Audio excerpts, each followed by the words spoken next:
Alors, ce soir, on va parler de l'enlèvement de l'Église et des tribulations, et plus particulièrement d'une question qui est épineuse et qui fait souvent débat, c'est est-ce que l'Église sera enlevée avant les 7 années de tribulation, pendant les 7 années de tribulation ou après les 7 années de tribulation?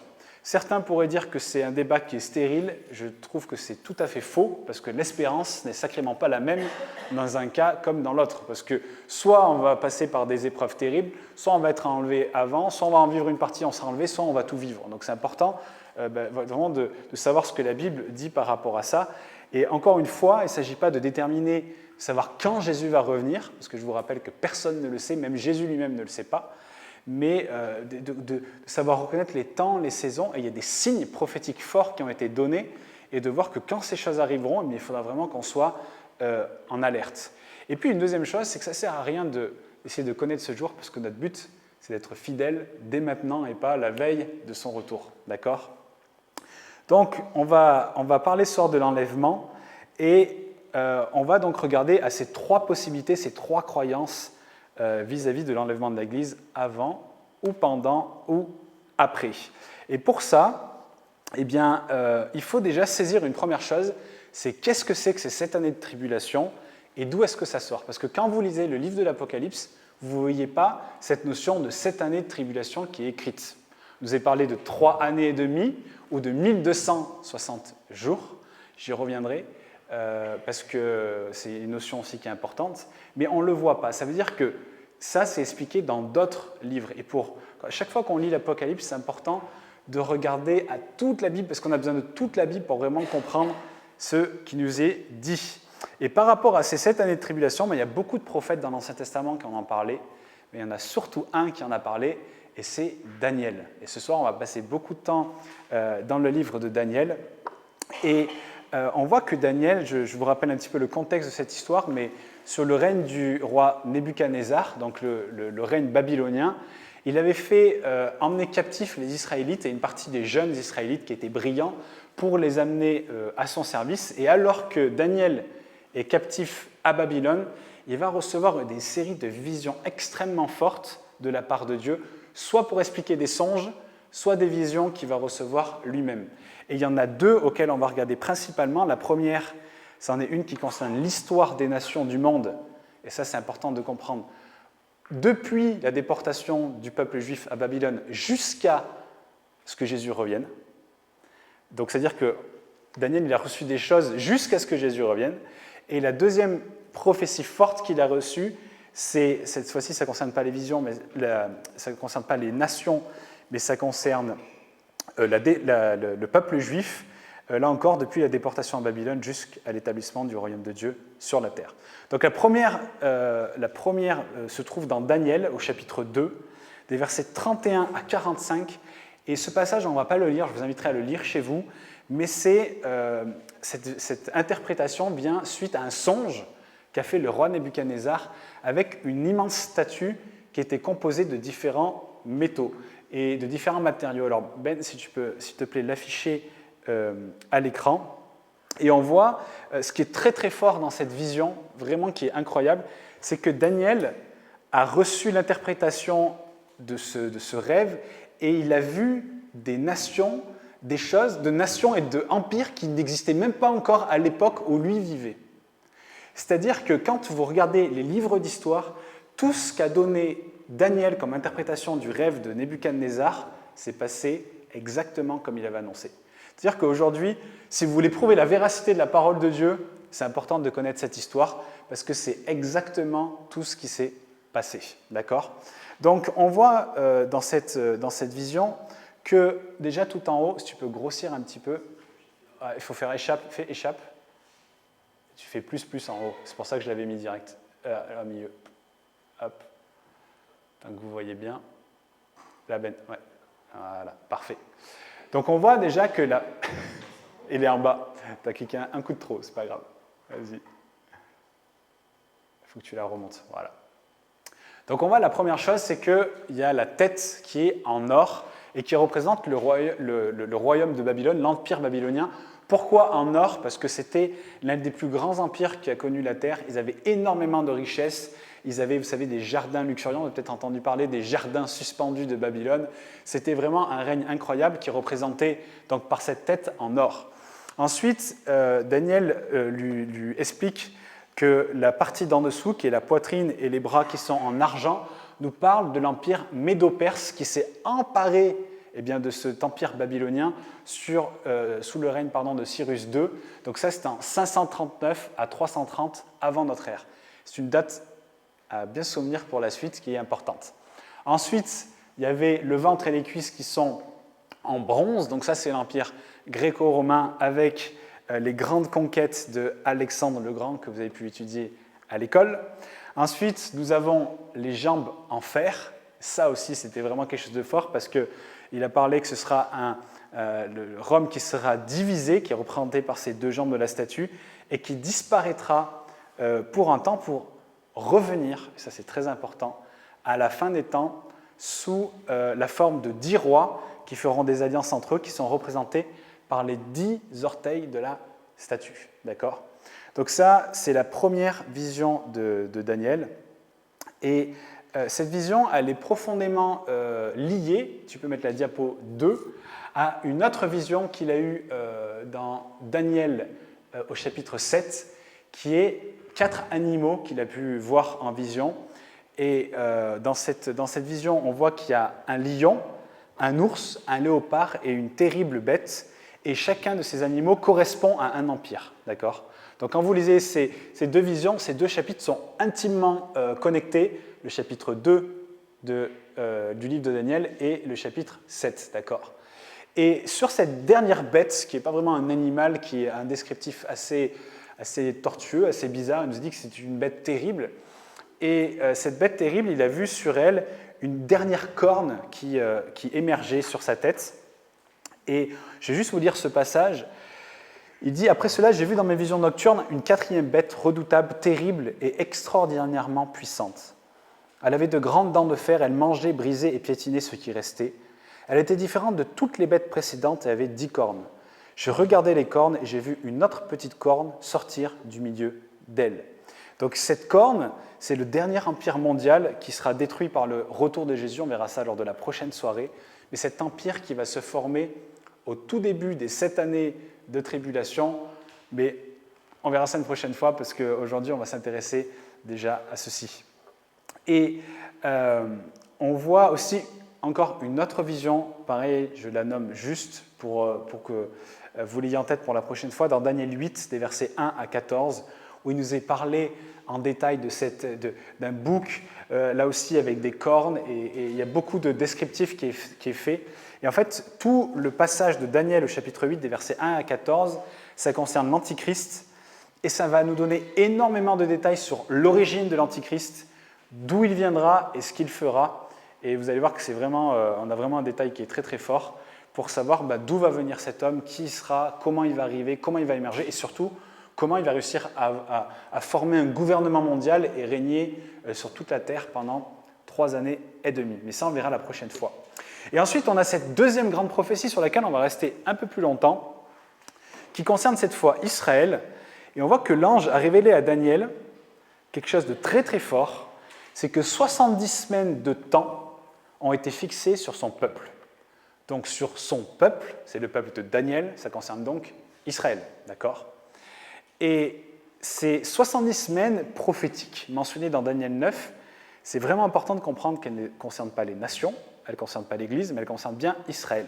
Et on va prendre ce passage et on va le lire ensemble doucement pour vraiment on s'imprègne de ce texte. Il nous est dit ceci au verset 24. 70 semaines ont été fixées sur ton peuple et sur ta ville sainte pour faire cesser les transgressions et mettre fin au péché, pour expier l'iniquité et amener la justice éternelle, pour sceller la vision et les prophètes et pour oindre le Saint des Saints. Sache-le donc et comprends. Écoutez bien. Depuis le moment où la parole a annoncé que Jérusalem serait rebâtie jusqu'à loin, donc celui qui est loin, au conducteur, il y a 7 semaines et 62 semaines. Les places et les fossés seront rétablis, mais en des temps fâcheux. Après les 62 semaines, un oint sera retranché et il n'aura pas de successeur.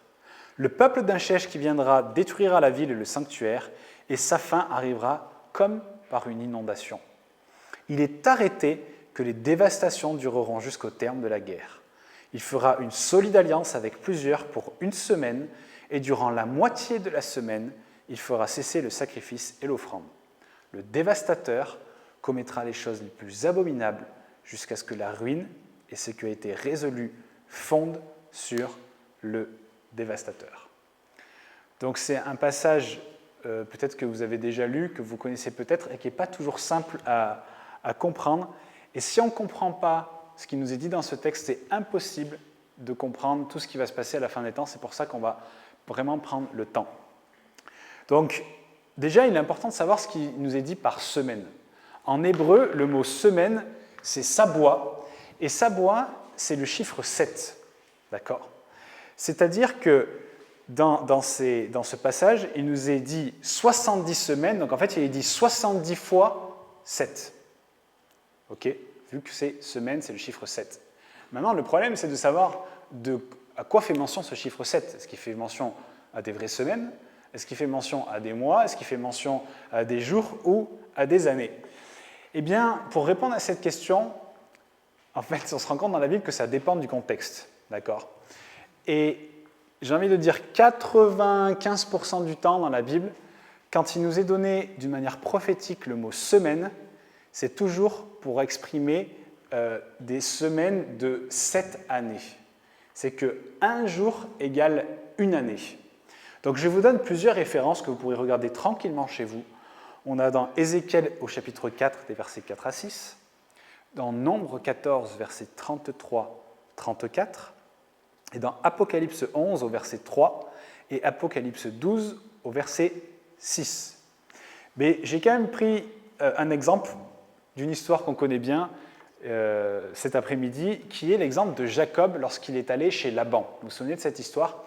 Il nous est dit dans Genèse au chapitre 29, des versets 15 à 30, on voit qu'au verset 18, d'ailleurs si tu veux l'afficher, Ben, Genèse 29 au verset 18, on voit que Jacob va travailler 7 années pour Laban pour se marier avec Rachel. Vous vous souvenez de cette histoire ? Il va devoir trimer pendant 7 années pour se marier avec Rachel. Et lorsqu'il termine ces 7 années, Laban, qu'est-ce qu'il va lui dire ? Il va lui dire, mais écoute, par chez nous, c'est pas comme ça que ça se passe, on ne marie pas la cadette avant l'aînée, donc tu vas devoir travailler. Léa, tu vas la voir maintenant, mais Rachel, c'est pas pour tout de suite. D'accord ? Et on voit que Laban va lui demander de travailler au verset 27, si tu peux l'afficher, verset 27, on voit qu'il va lui demander de travailler une autre semaine. D'accord ? Donc il a travaillé 7 années, et il va dire « achève la semaine avec celle-ci ». Donc celle-ci, c'est Léa. D'accord ? Donc il va dire « achève la semaine avec celle-ci, et nous te donnerons aussi l'autre pour le service que tu feras encore chez moi pendant 7 nouvelles années ». Donc en fait, moi-même, je me suis fait avoir en études bibliques cette semaine, mais c'est qu'en fait, il ne nous est pas parlé d'une semaine de 7 jours, mais de 7 nouvelles années pendant laquelle Jacob va devoir travailler pour avoir Rachel. Donc en fait, quand il dit « achève la semaine », c'est « achève 7 nouvelles années pour que tu puisses avoir Rachel ». Donc dans cette histoire, on a déjà un exemple de une semaine égale 7 années.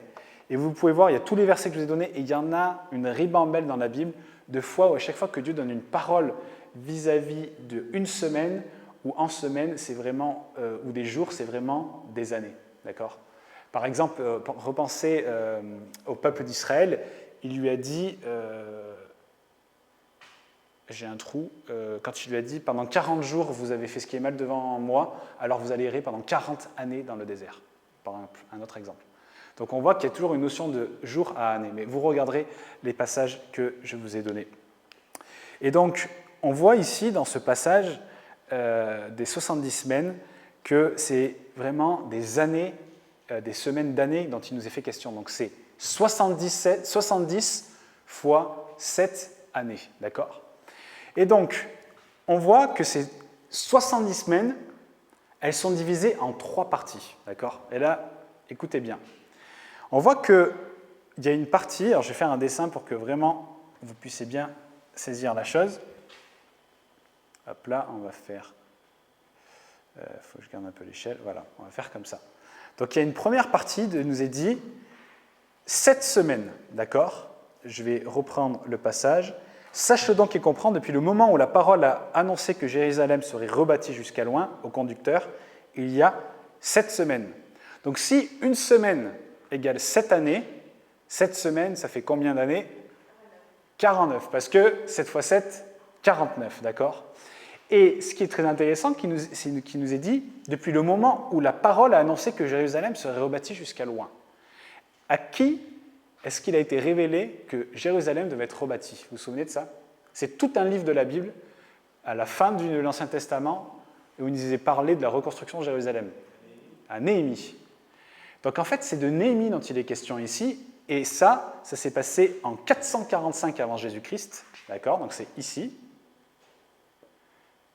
Avant JC, hop là.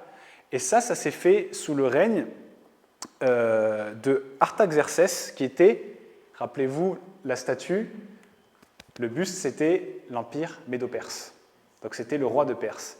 Donc en fait, en 445 avant Jésus-Christ, c'est là où le roi donne la permission à Néhémie de reconstruire Jérusalem et les murailles de Jérusalem, d'accord ? Et dans cette période de temps, il nous est dit qu'il y a 7 semaines, donc à savoir 49 années. D'accord ? Donc ça, c'est la première période de temps. OK ? Et donc ces 49 années, c'est le temps que ça a pris pour reconstruire et restaurer Jérusalem. Donc ça s'est passé exactement comme Daniel l'avait prédit. Ensuite, il nous est dit, qu'il y a cette deuxième partie, il nous est dit 62 semaines jusqu'à loin. Celui qui est loin dans la Bible, c'est qui ? C'est Jésus. Donc, jusqu'ici, on a combien de semaines ? 62. Ça fait combien d'années, ça ? 434 années. Est-ce que c'est ça ? C'est bien ça. 400... Ah oui, pardon, je me suis trompé, c'est semaines. 62 semaines. Donc, j'ai dit combien ? 464 années. Et ça fait combien en tout ? 49 et 464, ça fait 483. Ok, je le mets en dessous, ou je vais le mettre au-dessus. Ah oui, pardon, 434. Donc là, on va faire comme ça. Donc on a dit combien ? Que je ne redise pas de bêtises. 483, parce que c'est 49 plus 434, d'accord ? Donc ça fait 483 années. Et vous savez à quoi ça correspond, ça ? À l'entrée triomphante de Jésus à Jérusalem. Exactement ici. Donc là, je marque, Jésus entre à Jérusalem. Qu'est-ce qui s'est passé juste après ça ? Ils lui ont dit « Hosanna, fils de David !» Et après, qu'est-ce qu'ils ont dit ? « Crucifiez-le !» Donc, cette même année, il est rentré triomphant à Jérusalem, il était loin, et ensuite ils l'ont crucifié. Et qu'est-ce qu'il nous est dit ? Regardez bien. Il nous est précisé qu'à l'issue de ces 483 années, un oint sera retranché. Et l'oint qui est retranché, c'est Jésus. Ça veut dire, mes amis, que déjà les Juifs à l'époque avaient reçu de manière prophétique la période à laquelle Jésus allait venir, via les prophéties de Daniel. Maintenant, on en est à combien de semaines ? 62 plus 7 ? 109. Il y en a combien en tout ? 70. Donc il nous reste une dernière semaine. Et cette dernière semaine, ça représente combien d'années ? 7 années. Ces 7 années, c'est les 7 années de tribulation pendant lesquelles il nous est dit qu'un homme va faire une alliance pour une durée de 7 ans et va commettre les pires atrocités pendant la moitié de la semaine, c'est-à-dire 3 ans et demi. Donc, voilà, je vais faire un petit hop là, décalage. Donc là, on va marquer 70e semaine et on marque 7 années. OK? Maintenant, tout ça soulève une sacrée bonne question. C'est que tout ça, on sait que ça s'est passé avec exactitude. On sait que ces 7 années de tribulation, vous êtes d'accord avec moi, elles ne se sont pas encore passées. Donc, si tout se suit, ça veut dire que soit les 7 années de tribulation se sont déjà passées, soit elles ne se sont pas encore passées, mais il y a un sacré trou à combler qui est depuis, en gros, l'an 30 après Jésus-Christ, jusqu'à quand ça viendra. Ça veut dire que vous êtes d'accord qu'entre ici Jésus qui est mort à la croix, qui est ressuscité, en gros, enfin qui a été crucifié, et ici, nous on est forcément dedans. Vous me suivez ou pas? Donc la question c'est pourquoi on dit qu'il y aura 7 années de tribulation, sachant qu'en prenant le livre de Daniel, en fait on n'arrive même pas à expliquer la logique de pourquoi il y a un trou de plusieurs milliers d'années. C'est un vrai problème quand même. Parce qu'il y a une explication, une très très bonne explication, c'est qu'entre la 69e année et la 70e année, il y a tout un intervalle que Daniel il n'a pas eu en révélation. Et je ne dis pas ça, je ne sors pas ça de mon chapeau parce que ça arrange ce que je veux vous dire, mais tout simplement parce que cette période de temps, elle a été cachée à Daniel. Et elle a été cachée parce que c'est marqué noir sur blanc dans la Bible, dans Éphésiens, au chapitre 3. Je vous invite à y aller avec moi. Les versets 3 à 6, c'est qu'il y a un mystère caché qui a été caché aux yeux de Daniel, et il nous est dit c'est par révélation que j'ai connaissance du mystère sur lequel je viens d'écrire en peu de mots. En les lisant, vous pouvez vous représenter l'intelligence que j'ai du mystère de Christ. Il n'a pas été manifesté aux fils des hommes dans les autres générations, donc les autres générations avant Paul. Il n'a pas été manifesté aux fils des hommes dans les autres générations, comme il a été révélé maintenant par l'Esprit aux saints apôtres et prophètes de Christ. Ce mystère, c'est que les païens sont cohéritiers, forment un même corps et participent à la même promesse en Jésus-Christ par l'Évangile. Qu'est-ce que nous dit ce passage? Il nous dit que jusqu'à Paul, il y a un mystère qui était caché, que personne ne pouvait voir, que personne ne pouvait connaître, qui était l'Église. L'Église était un mystère caché de tout temps, et parce qu'il était caché, eh bien, Daniel n'a pas pu le voir. Et je vous rappelle ce qu'on avait vu la dernière fois, c'est que l'histoire de l'Église, elle a commencé quand? Elle a commencé dans la chambre haute. Lorsque le Saint-Esprit est tombé sur eux, l'Église est née. Et l'Église, elle va se terminer quand? Quand Jésus reviendra nous chercher.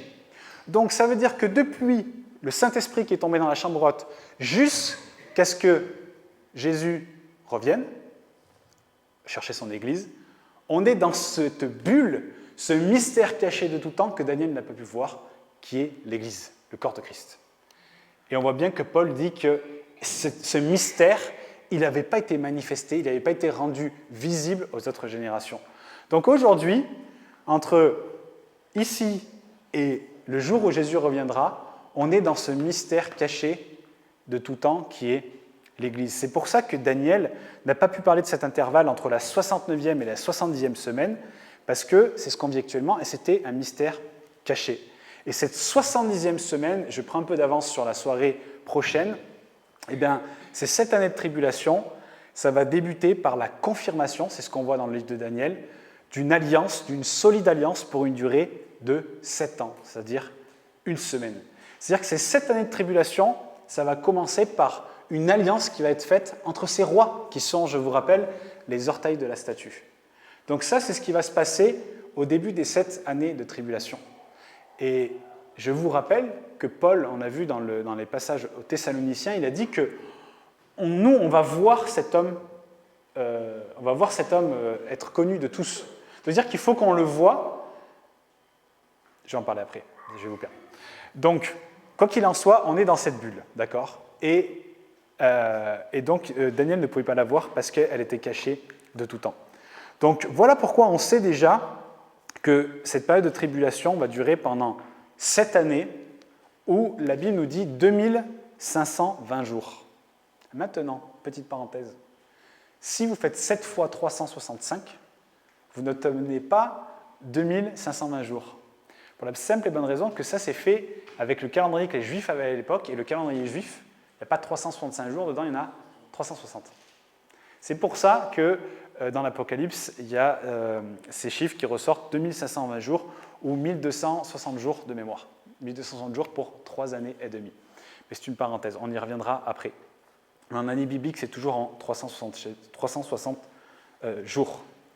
Et donc, on voit que la prophétie que Daniel a donnée, elle est vraiment exacte, c'est surprenant, tout simplement parce qu'on a un Dieu qui est exact, qui est précis dans ce qu'il annonce. Et on voit que cette période de 7 années, ça c'est très important de le comprendre, ces 7 années de tribulation, ça ne va pas toucher 1 ou 2 ou 3 nations, ça va toucher le monde entier. Il nous est dit dans Apocalypse 3, verset 10, « Parce que tu as gardé la parole de la persévérance en moi, je te garderai aussi à l'heure de la tentation qui va venir sur le monde entier pour éprouver les habitants de la terre. » Donc ces 7 années de tribulation, ce sera des tribulations qui seront mondiales, comme on l'a encore jamais vu, comme on l'a encore jamais connu. D'accord ? Donc maintenant, on va regarder aux différentes possibilités d'enlèvement de l'Église face à cette période des 7 années de tribulation. Est-ce qu'on va être enlevé avant? Est-ce qu'on va être enlevé pendant? Ou est-ce qu'on va être enlevé après? Vous allez voir que ça change sacrément la donne. Alors, le premier argument auquel on va s'arrêter, c'est est-ce que l'Église, elle est destinée à vivre cette période de 7 années de tribulation et elle sera enlevée après? Alors moi, je crois, vis-à-vis de ce que je comprends des Écritures, que ce n'est pas possible. Pourquoi cela? Déjà, premièrement, parce que ce ne serait pas une bienheureuse espérance. Il nous est dit dans le livre de Tite, au chapitre 2, au verset 13, que l'enlèvement de l'Église, c'est une bienheureuse espérance. Donc, merci l'espérance, si on doit passer par 7 années de tribulation où on va vivre les pires malheurs possibles, ce n'est pas une espérance. L'espérance, c'est quelque chose qui est bon, d'accord? Et d'ailleurs, Paul dira « Consolez-vous les uns et les autres par cette espérance-là ». Merci de se consoler en sachant qu'on va vivre des jugements terribles qui vont toucher toute la terre. Donc déjà, pour moi, c'est un premier argument en faveur du non. Ensuite, il nous est dit que la Bible nous affirme que les croyants ne sont pas destinés à la colère de Dieu. On voit cela dans 1 Thessaloniciens au chapitre 5 et au verset 9. Il nous est dit « Dieu ne nous a pas destinés à la colère, mais à l'acquisition du salut par notre Seigneur Jésus-Christ. » Et dans 1 Thessaloniciens, au chapitre 1, au verset 10, il nous est dit « Et pour attendre des cieux son Fils, qu'il a ressuscité des morts, Jésus, qui nous délivre de la colère à venir. » Donc c'est très clair et c'est simple à comprendre. La Bible nous dit qu'on n'est pas destiné à la colère de Dieu, mais au salut par Jésus-Christ. Alors certains pourraient dire « Oui, mais par le mot colère, ça sous-entend peut-être l'étang de feu, qui attend tous ceux qui n'ont pas cru, et nous, on n'y est pas destinés, du coup, c'est de cette colère-là qui nous délivre. » Non, ce n'est pas le cas, tout simplement parce qu'on voit que dès le début des jugements de Dieu dans le livre de l'Apocalypse, et dans l'Apocalypse au chapitre 6, au verset 17, il nous est dit que dès que les premiers jugements tomberont sur la terre, c'est la colère de Dieu qui s'exprime. Donc si Dieu nous préserve de la colère à venir et qu'au premier jugement qui tombe, c'est la colère de Dieu qui s'exprime, alors eh bien, on n'est pas destiné à cette colère de Dieu. Et on ne parle pas ici, ça c'est très très important, on ne parle pas ici du début des 7 années de tribulation, parce que cette période de 7 années de tribulation, elle ne débute pas avec l'alliance de cet homme, dont il nous est fait mention dans Daniel au chapitre 29 au verset 27, mais ça nous parle des premiers sceaux qui seront brisés après cela, indiquant clairement que les jugements de Dieu vont commencer. Donc c'est ce que je vous ai expliqué, ça c'est très très important, c'est-à-dire qu'on va voir l'apparition de l'Antichrist au travers de cette alliance qui sera faite, mais on ne va pas subir les jugements de Dieu. Et on voit que le premier sceau qui est libéré, c'est le jugement de Dieu qui commence. Donc ça veut dire que si on doit voir cet Antichrist émerger et cette alliance qui est faite, mais qu'on n'est pas réservé pour la colère à venir, c'est-à-dire qu'on va être enlevé dans l'intervalle où l'Antichrist apparaît et les jugements de Dieu commencent, forcément. Vous me suivez? Ok. Donc ça, c'est vraiment important. L'enlèvement se fera forcément dans cet intervalle. Dans Apocalypse 6, verset 17, je vous le lis quand même, « Car le grand jour de sa colère est venu, qui peut subsister ?» Et Paul nous dit bien dans le livre de Tite, « Attendant la bienheureuse espérance et la manifestation de la gloire de notre Dieu et de notre Sauveur Jésus-Christ. » Donc, ce n'est pas vraiment une espérance, la colère de Dieu qui vient, et de savoir qui peut subsister. On n'est pas destiné à la colère de Dieu, donc c'est très clair, on n'est pas destiné à la colère de Dieu. Si vous avez grandi avec des peurs, avec des craintes, moi c'était mon cas de me dire mais on va vivre des choses terribles, ça va être angoissant, ce qui nous attend, il faut qu'on soit fort, on ne va pas vivre ces choses-là. Ce n'est pas réservé pour nous. La colère de Dieu, elle n'est pas pour ses enfants, d'accord ? Quel père prendrait soin de ses enfants ainsi ? La colère de Dieu, elle n'est pas pour ses enfants. Donc ça c'est une première chose. Ensuite, un deuxième argument, c'est que pendant la période des tribulations, comme on l'a vu la dernière fois, je crois que vous en avez parlé, parce qu'on avait parlé de ce rang de résurrection qui est le 5e, ça concerne les vierges folles, mais ça concerne aussi, je vous en avais dit quelques mots, qu'il y a un ange que Dieu va envoyer pour prêcher à toute la terre et qu'à ce moment-là, il y a des hommes et des femmes qui vont se tourner vers lui, d'accord ? Dans Apocalypse 14, au verset 6, écoutez bien, il nous est dit « Je vis un autre ange qui volait par le milieu du ciel, ayant un évangile éternel pour l'annoncer aux habitants de la terre, à toute nation, à toute tribu, à toute langue et à tout peuple. » Ça, pour moi, c'est un argument de taille. Je vous explique pourquoi. Dieu, pour une raison qui m'a toujours échappé, a choisi de nous utiliser, nous, pour faire avancer son royaume sur la terre. Vous êtes d'accord avec ça ou pas ? C'est-à-dire qu'il fait de nous ses instruments. On n'a aucun exemple dans toute la Bible de Dieu qui utilise un ange pour annoncer l'évangile. À aucun moment, jamais, ce n'est arrivé. Pour quelle raison ?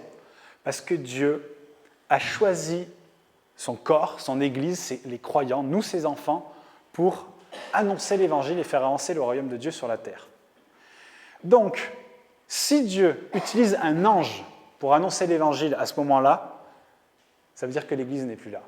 Parce que si l'Église était encore là, Dieu utiliserait son Église pour le faire. Parce que c'est à elle, c'est à l'Église que Dieu a confié cette mission et non pas aux anges. Et il y a un argument, une histoire qui est très très forte dans Acte 10, au versets 3 à 7 et verset 22, vous pourrez le lire à la maison, c'est l'histoire avec Corneille. Rappelez-vous, dans Actes, lorsqu'il y a cet homme Corneille dont il nous est parlé, on voit qu'un ange va venir le visiter, va venir visiter Corneille, et il ne va pas lui prêcher l'évangile pour qu'il soit sauvé, mais il va lui dire que ses prières ont été entendues et qu'il faut qu'il envoie des hommes chercher Pierre pour que Pierre leur prêche l'évangile. Donc si les anges pouvaient prêcher l'évangile, ils n'auraient pas besoin de nous. Mais cet ange va venir révéler à Corneille qu'il faut qu'il envoie des hommes chercher Pierre pour que Pierre leur prêche l'évangile et qu'ils reçoivent le Saint-Esprit. Donc ça, c'est par exemple, pour moi, un argument de taille. Donc on voit vraiment cette preuve que les anges ne sont pas autorisés à prêcher le salut, mais que c'est à l'Église que revient cette tâche et cette responsabilité. Il y a aussi ce passage qui me revient, où il nous est dit que les anges désirent ardemment plonger leur regard dans la parole de Dieu, dans l'Évangile. Je vous parle de ce verset. Il dit qu'ils désirent regarder comme s'il n'y avait pas accès. Et moi, je crois vraiment que c'est tout simplement parce que cette mission a été confiée à l'Église. Donc si cet ange, pendant les 7 années de tribulation, va prêcher cet évangile, c'est que l'Église n'est définitivement plus là pour le faire. Et en plus de cela, aussi un petit peu plus loin, on le verra la prochaine fois, Dieu va également envoyer 2 témoins, peut-être vous avez entendu parler des 2 témoins dans l'Apocalypse, ces 2 témoins spéciaux pour parler au nom de Dieu. Il nous est dit dans l'Apocalypse 11, au verset 3, « Je donnerai à mes 2 témoins le pouvoir de prophétiser revêtus de sac pendant 1260 jours. » Qui correspondent à combien, maintenant vous devez savoir ? 3 ans et demi, bravo, bravo, bravo. Donc ça, c'est les 3 premières années et demie. Ensuite, ces 2 hommes seront tués, mais on verra ça une prochaine fois. Alors maintenant, pourquoi, parce que c'est bon d'aller au fond du raisonnement, pourquoi est-ce qu'il y en a qui pensent que l'Église sera enlevée après les 7 années de tribulation ? Est-ce que vous avez une idée ? Vous n'avez jamais entendu quelqu'un qui pense qu'on sera enlevé après les 7 années de tribulation ? C'est vrai ? Personne ? L'argument que ces personnes ont, en réalité ils n'en ont pas beaucoup, si ce n'est que les mots « juste » et « saint » apparaissent dans le livre de l'Apocalypse, et ils disent que parce que les mots « juste » et « saint » apparaissent dans le livre de l'Apocalypse, c'est-à-dire qu'il y a encore des saints sur la terre, donc que l'Église n'a pas été enlevée. Mais comme on l'a déjà vu lors de la dernière soirée, ces saints, c'est ceux qui ont manqué l'enlèvement de l'Église, c'est ces vierges folles. Et les saints dont il nous est parlé dans l'Apocalypse, c'est ces vierges folles du 5e rang, ou ces gens qui vont venir au Seigneur au travers de l'Évangile qui va être prêché par cet ange, qui sont appelés saints. Donc ce n'est pas un véritable argument pour expliquer cela. Et puis une autre chose, c'est que le mot saint concerne également le peuple juif, c'est-à-dire Israël. Donc il y a cette notion des 144 000, ça on en parlera la prochaine fois. Les 144 000, je le répète, mais on connaît cette secte qui prêche que 144 000 seulement sont réservés. Déjà, ça tombe à l'eau avec tout ce que je vous expliquais la dernière fois, puisque déjà les justes de l'Ancien Testament sont déjà au ciel, et ils sont bien plus de 144 000, sans compter tous ceux qui sont morts depuis Jésus. Donc déjà, ça c'est une première chose.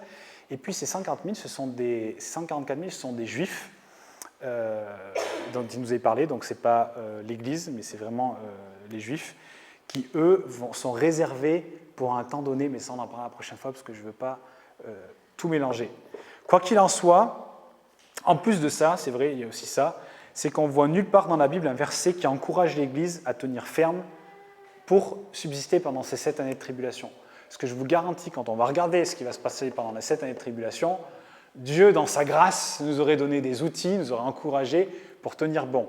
Or, ce n'est pas le cas. Et puis aussi, il faut réaliser une chose, c'est qu'aucun verset, quand vous prenez un seul verset dans la Bible, on ne peut pas faire d'un verset une doctrine. Il faut plusieurs versets. Et c'est pour ça que moi, j'essaie de vous donner beaucoup d'arguments, parce que juste de dire, oui, il y a marqué saint dans l'Apocalypse, c'est-à-dire que l'Église est encore là, ce n'est pas un argument. On ne peut pas se servir de ça simplement.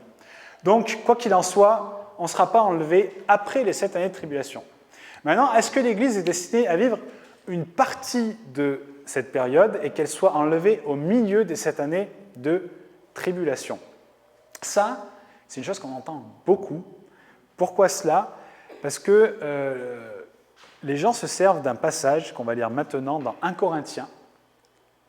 Ça, retenez-le bien, vraiment, c'est très important. 1 Corinthiens 15, versets 52-53. Quand vous parlez avec quelqu'un dans la paix, un autre chrétien, un jour, et qui vous dit « Moi, je suis convaincu qu'on va être enlevé au milieu », bien vous pourrez lui citer ce que je vais vous dire maintenant. Ce verset, qu'est-ce qu'il dit? Chapitre 15, versets 52-53. « Voici, je vous dis un mystère. Nous ne mourrons pas tous, mais nous serons changés en un instant, en un clin d'œil, à la dernière trompette. La trompette sonnera, et les morts ressusciteront incorruptibles, et nous serons changés. » Donc, l'argument des personnes qui pensent qu'on sera enlevé au milieu des 7 années de tribulation, c'est dû au fait qu'ils pensent qu'on va être enlevé à la dernière trompette. Et la dernière trompette, c'est la 7e, d'accord, qui arrive précisément pile au milieu des 7 années de tribulation, c'est-à-dire pile au milieu, au bout de 3 années et demie, d'accord. Donc là, si je fais le détail des 7 années, là, il y a 0, là, 7, hop là. Au milieu, on a 3 et demi. Avant, on a les 7 sceaux, ici. Là, on a les 7 trompettes. Et la 7e, c'est pile ici, à 3 années et demie. D'accord? C'est bon? Vous voyez? Et donc, ils pensent que, vu que c'est nous dit à la dernière trompette et que la dernière, c'est la 7e, et bien ça veut dire qu'on va être enlevé au milieu. Mais là, je vais m'attarder un petit peu sur ces trompettes, c'est qu'il faut comprendre que les jugements de Dieu, ils vont commencer dès l'ouverture des sceaux. Ensuite, il y a cette série de 7 trompettes qui vont sonner, et à chaque trompette, il y a un jugement qui va s'abattre sur la terre, d'accord? Et ensuite, sur la dernière partie, on a les 7 coupes qui vont être déversées. Et après cette coupe, on voit que Jésus va revenir pour établir son royaume sur la terre pendant une durée de 1000 ans. Et donc cette 7e trompette, qui est identifiée comme la dernière trompette, eh bien, je peux vous garantir une chose, c'est qu'elle est loin d'être le joyeux son de l'enlèvement des croyants, parce que sur ces 7 trompettes, les 3 dernières, la 5e, la 6e, la 7e, c'est une série de 3 malheurs qui sont bien spéciaux. Parce que quand on lit attentivement les jugements des 7 trompettes, c'est 7 jugements, mais de la 5e, 6e, 7e, c'est 3 malheurs qui vont s'abattre sur la terre. Et je vais m'y arrêter 2 secondes pour que vous fassiez le lien avec ce que je vous ai parlé juste avant sur les rangs de résurrection. Pour comprendre ces 3 malheurs, il faut connaître les rangs de résurrection. On a vu que lorsque quelqu'un meurt sans Christ et qu'il n'est pas sauvé, il ne va pas au ciel, mais il va dans le séjour des morts. D'accord ? Et ce lieu, maintenant je vais aller un peu plus loin dans ce que je vous expliquais l'autre jour, le séjour des morts, il est compartimenté en plusieurs niveaux. Et dans l'endroit le plus profond du séjour des morts se trouve un lieu qui s'appelle l'abîme, où sont retenus les anges déchus et les démons qui n'ont pas gardé leur dignité. On va maintenant lire les passages qui expliquent ce que je viens de vous dire. Dans 2 Pierre, au chapitre 2, au verset 4, il nous est dit « Dieu n'a pas épargné les anges qui ont péché, mais il les a précipités dans les abîmes de ténèbres et les réserve pour le jugement. » D'accord ? Dans Jude, chapitre 1, versets 6 et 7, il a réservé pour le jugement du grand jour, enchaîné éternellement par les ténèbres, ou sous l'obscurité, ou les ténèbres d'en bas, d'accord, quand on va voir au grec, les anges qui n'ont pas gardé leur dignité, mais qui ont abandonné leur propre demeure, que Sodome et Gomorrhe et les villes voisines, qui se livrèrent comme eux à l'impudicité et à des vices contre nature, sont donnés en exemple, subissant la peine d'un feu éternel. Pour comprendre ça, il faut revenir un peu en Genèse, mais je vous rappelle que dans Genèse, au chapitre 6, il nous est dit un jour que les fils de l'homme virent les filles des hommes, pardon, je reprends. C'est dit dans Genèse chapitre 6 que les fils de Dieu virent les filles des hommes, c'est mieux dans cet endroit-là, et que ces anges déchus ont couché avec ces femmes, et que c'est ce qui a donné naissance aux géants qui ont été fameux pendant l'Antiquité. Donc ça, c'est marqué, ces anges qui ont couché avec ces femmes, d'accord, dans Genèse 6. D'ailleurs, c'est à ce moment-là que Dieu a dit, c'en est assez, c'est terminé, et qu'il y a le déluge qui vient sur la terre. C'était le comble du péché. Et, je ne vais pas aller plus loin. Et donc, on voit que ceux dont il nous a fait référence dans Jude, c'est ces anges-là, d'accord ? Non, si, il faut que j'en parle. J'ouvre une parenthèse. Je l'enlèverai de la vidéo parce que c'est pas forcément peut-être sage de parler de ça, mais quand même, je vous en parle. Vous savez, dans la Bible, il y a 66 livres, d'accord ? Et il y a plusieurs années en arrière, dans les années 70, ils ont fait la découverte des manuscrits des grottes de Qumran. Vous avez entendu parler de ça, les manuscrits de la mer Morte. Et ils ont retrouvé dans les grottes des manuscrits du livre d'Ésaïe et des manuscrits du livre d'Enoch. D'accord ? Donc les manuscrits du livre d'Ésaïe ont été une grande révélation, ont eu des grandes répercussions, parce que je vous rappelle que les Juifs ont toujours réfuté Ésaïe 63, qui est 53, excusez-moi, je suis vraiment fatigué. Ésaïe 53 qui nous parle de Jésus qui est bien cet agneau immolé pour nous, d'accord ? Et ils ont retrouvé le livre d'Enoch. Et le livre d'Enoch fait partie de ces livres apocryphes, d'accord ? Ces livres qui font pas partie de la Bible aujourd'hui. Ils sont reconnus que par l'Église éthiopienne, que cette Église-là qui reconnaît le livre d'Enoch de manière officielle. Mais les rabbins ont choisi de ne pas mettre ce livre dans les écrits saints pour la simple et bonne raison que ce livre, selon eux, était véritable, mais il parlait trop des choses célestes. D'accord ? Et je fais cette parenthèse qu'on est un peu en étude biblique là, donc je vous en parle. Et ce livre d'Enoch, moi j'ai lu tous les livres apocryphes.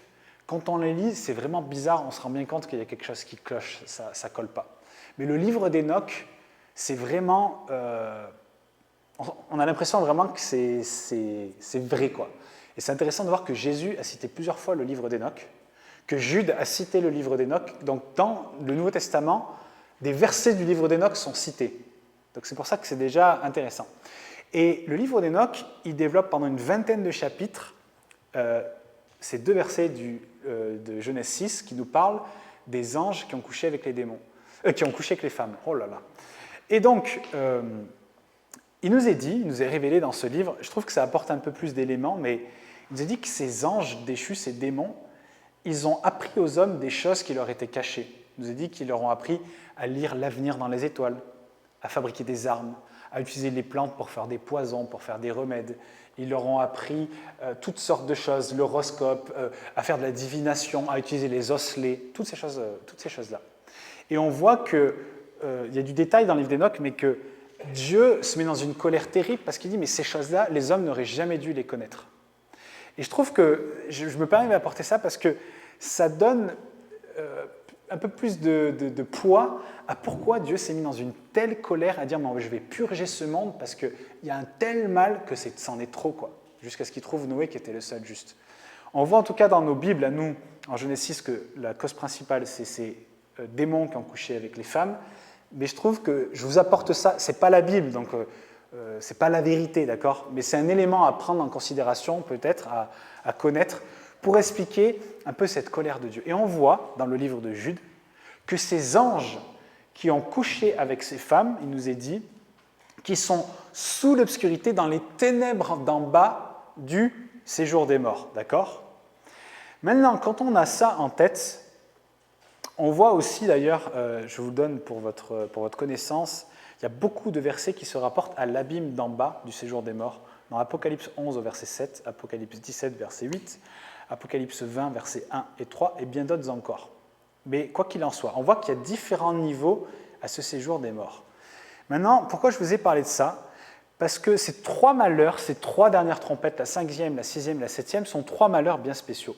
Le premier malheur, il se situe dans Apocalypse 9, au verset 1, et on voit que cette série de malheurs va commencer lorsque le 5e ange va sonner la 5e trompette. Il nous est dit qu'un ange va descendre dans l'abîme du séjour des morts et va libérer ces anges qui étaient retenus captifs, ces démons. Et il nous a dit que ces démons, ils vont être sous l'autorité d'un roi démon du nom de Abaddon, ou Apollyon en grec, selon peut-être les versions que vous avez. Et ils nous ont dit qu'ils vont infliger des tourments terribles aux hommes pendant une durée de 5 mois.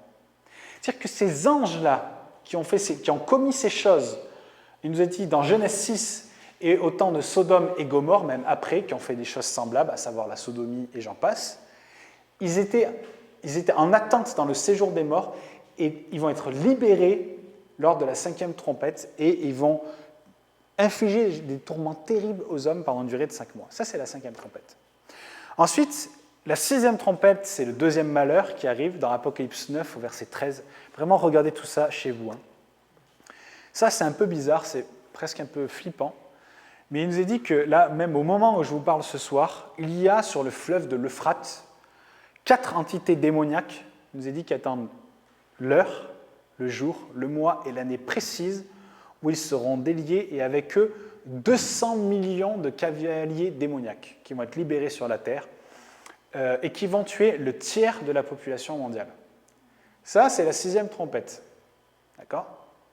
Et la 7e trompette, c'est dans Apocalypse 10, au verset 11, et ça nous parle qu'il va y avoir une guerre dans le ciel. Et il nous est dit que Satan, à ce moment-là, va être expulsé du ciel sur la terre avec une grande rage, et qu'il sera désormais limité dans son champ d'action. Vous savez qu'aujourd'hui, le diable, il est appelé le prince de la puissance de l'air, il a encore accès au lieu céleste, dans le 2e ciel, mais il nous dit qu'à ce moment-là, il va être précipité sur la terre, il va être limité, et ça va être aussi à ce moment-là que l'Antichrist va vraiment paraître comme gouvernement mondial après ces 3 années et demie de tribulation, ça je vous en parlerai, donc les 10 orteils de la statue. Et il nous a dit que Satan va être dans une grande colère et qu'il va infliger de grands tourments aux hommes. Donc on considère maintenant cette 5e, cette 6e, cette 7e trompette, on est très loin de cette espérance qui est la nôtre, de ce son joyeux de l'enlèvement qui attend tous les chrétiens et de la bienheureuse espérance qui est la nôtre. Parce que ça, ce n'est pas une bienheureuse espérance, quand on voit juste les 3 dernières trompettes. Et en plus de cela, ça c'est un très très bon argument, c'est que lorsque Paul cite la dernière trompette dans le livre de Thessaloniciens, il ne pouvait pas se référer à la 7e trompette du livre de l'Apocalypse pour la simple et bonne raison que le livre, non c'est dans 1 Corinthiens, excusez-moi, que le livre de Corinthiens a été écrit en 56 après Jésus-Christ et que le livre de l'Apocalypse a été écrit en 96 après Jésus-Christ. Donc il n'y avait aucun moyen qu'il puisse se référer à la 7e trompette, étant donné que même Jean n'avait pas encore reçu les révélations et que le livre n'avait pas été écrit. Donc pour moi, c'est beaucoup d'arguments qui montrent que l'Église ne va pas être enlevée au milieu des 7 années de tribulation, donc au bout de 3 années et demie.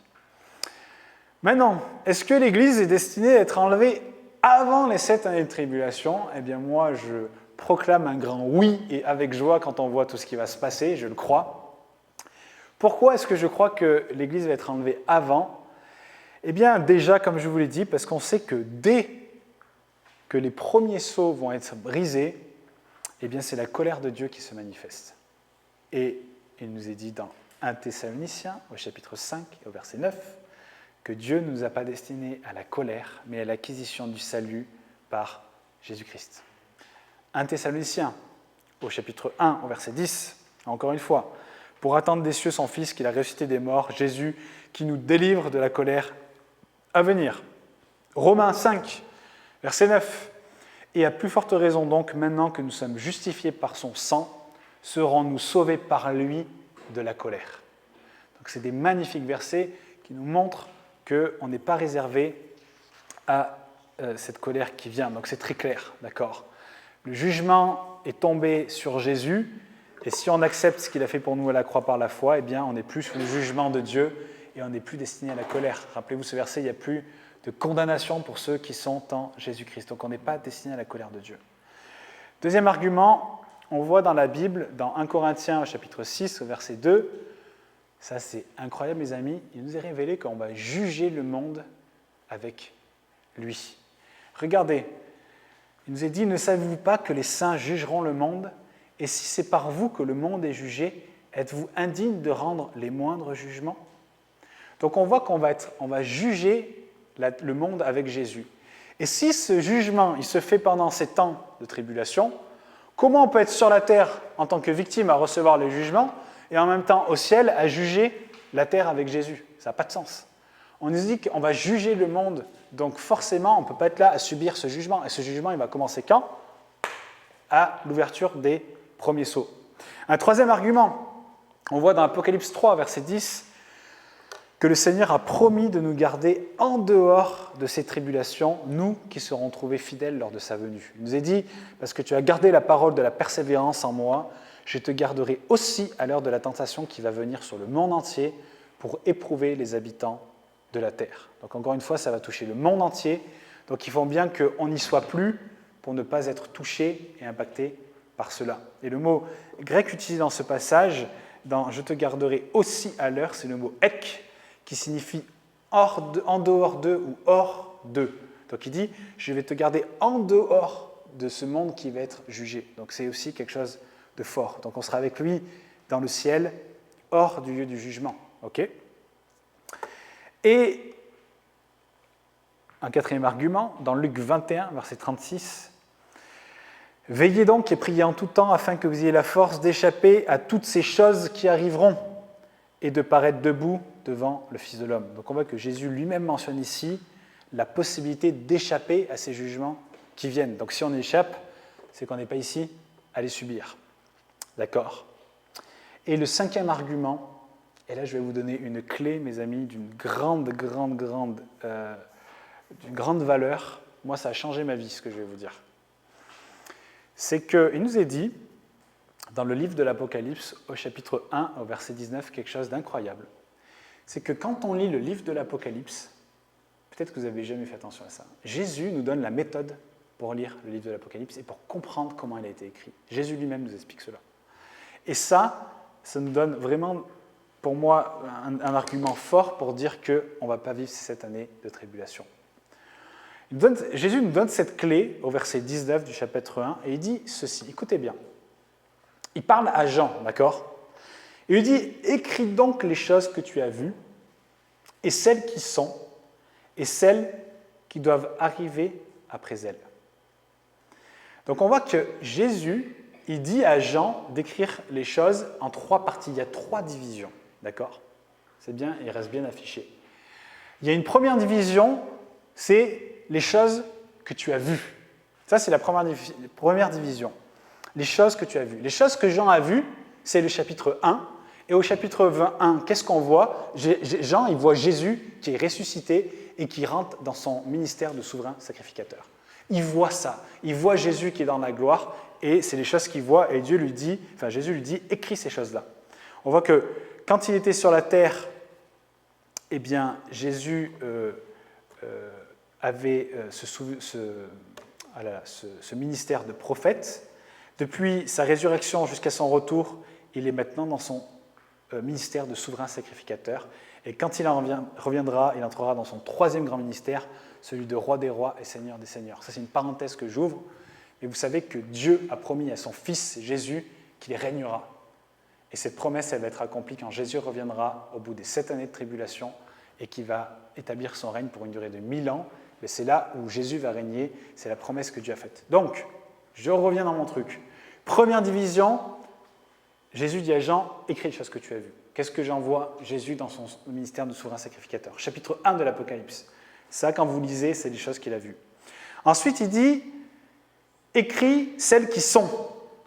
Ça, c'est la deuxième division. Les choses qui sont, c'est le chapitre 2 et le chapitre 3 de l'Apocalypse, c'est-à-dire l'histoire terrestre de l'Église qui nous est racontée sous la forme des 7 églises qui ont été choisies en Asie mineure à l'époque et qui représentent les caractéristiques principales des 7 grandes époques de l'Église depuis le moment de sa création dans la chambre haute jusqu'à la fin, d'accord? Donc les choses qui sont, c'est ces 7 lettres aux églises. Maintenant, écoutez bien. Nous, en ce moment, on est l'Église, on est dans cette période-là, d'accord?